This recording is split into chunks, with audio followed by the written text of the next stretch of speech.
ഗസാതെരുവിലെ ചോര കണ്ടേ ഞാനും എഴുതട്ടൊരു കണ്ണീർ കാവ്യം. പിഞ്ചോമന മക്കളെ ചോരക്കായി ദാഹിച്ചലയുന്ന ചെന്നായ്ക്കൂട്ടം.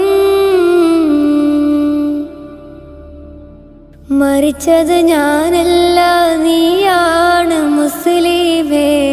ഫാസിസ തടവറയിൽ അടിമയായി നിൽപ്പോ നീ എന്ന് തീരും ഈ കണ്ണുനീരിൻ മോചനം നേടുകില്ലേ? ഫലസ്തീൻ ചിരിയെന്നത് കാണാക്കിനാവല്ല, അറബിപ്പൻ വിളയുന്ന കാലം വരുന്നുണ്ട്. തഖ്വ കൊണ്ട്